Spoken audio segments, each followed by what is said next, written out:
पवन खेड़ा ने आज संघियों की कुंडली बाज दी। आरएसएस ने नेहरू जी के खिलाफ आंदोलन किया, उसकी फंडिंग अमेरिका कर रहा था। इसका खुलासा खुद अमेरिका के एक जासूस ने किया है कि वे संघ को पैसा दे रहे थे। संघ दशकों से अमेरिका से पैसा ले रहा है। आरएसएस ने न सिर्फ नेहरू जी की सरकार को गिराने के लिए अमेरिका से पैसे लिए, बल्कि उस समय कांग्रेस अध्यक्ष कामराज की हत्या की साजिश भी रची। आरएसएस के नेता अमेरिका जाकर इंदिरा गांधी के खिलाफ खबरें छपवाते थे। अमेरिका इंदिरा गांधी से बांग्लादेश के समय हुए अपमान का बदला लेना चाहता था और संघ अमेरिका के हाथ की कठपुतली बना हुआ था। अब हम थोड़ा इतिहास की तरफ भी जाएं, क्योंकि संघ का और जनसंघ का और भारतीय जनता पार्टी का और जनता पार्टी का जो इतिहास रहा है स्वतंत्र भारत में, ये क्या बदल सकते हैं? कितनी एनसीईआरटी किताबें बदल लो, ये इतिहास नहीं बदल सकता। फाइलें सबके पास हैं।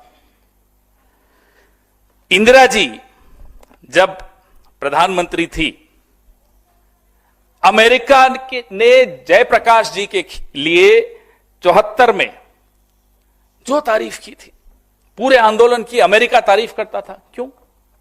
अमेरिका क्यों उस आंदोलन की तारीफ करता था, बताइए? संघ के दो प्रमुख नेता दत्तोपंत ठेंगड़ी और संघ समर्थित सुब्रमण्यम स्वामी अमेरिका में जाके वहां की अखबारों के एडिटर्स से छपवाते थे इंदिरा जी के खिलाफ। वहां जाकर स्टेट डिपार्टमेंट में मीटिंग्स करते थे। क्यों? अमेरिका का क्या मतलब हमारे लोकतंत्र में? अमेरिका बदला लेना चाहता था 1971 में जो इंदिरा जी ने अपमान किया था उनका, जब बांग्लादेश बनाने गए थे। अमेरिका के हाथ में कठपुतली कौन बना वो बदला लेने के लिए? संघ।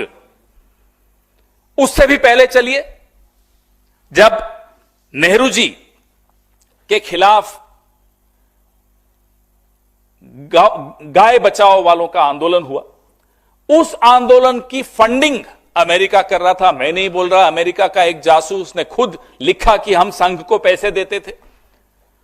संघ आज से नहीं, दशकों से अमेरिका से पैसे ले रहा है भारत की सरकारों को, कांग्रेस की सरकारों को अस्थिर करने के लिए। यह हमारा दावा है और यह दावा हमारा नहीं है, सीआईए के एक एजेंट का है।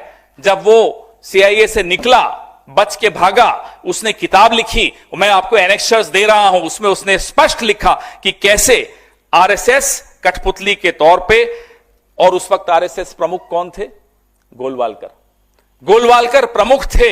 आरएसएस गोहत्या विरोधी रैली के लिए एक बड़ी रकम अमेरिका से ली और नेहरू जी की सरकार को न केवल गिराने का षड्यंत्र रचा, उस वक्त जो कांग्रेस के अध्यक्ष थे कामराज, उनकी हत्या की भी साजिश रची आरएसएस ने। यह है आरएसएस का योगदान, यह है आरएसएस की हकीकत, यह है इनका जो तथाकथित एक्सटर्नल इन्फ्लुएंस, विदेशी हस्तक्षेप। ये लोग कठपुतली बनते हैं और हम पर आरोप लगाते हैं। यूएसएड, फोर्ड फाउंडेशन कांग्रेस की यूपीए सरकार के खिलाफ कैसे इस्तेमाल हुआ, यह आप सब ने, क्योंकि आप भी उस वक्त रिपोर्टर थे, आपने देखा।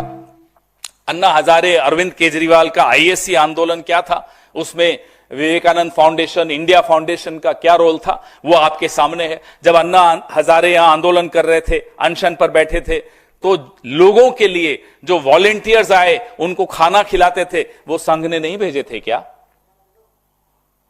संघ का क्या रोल था?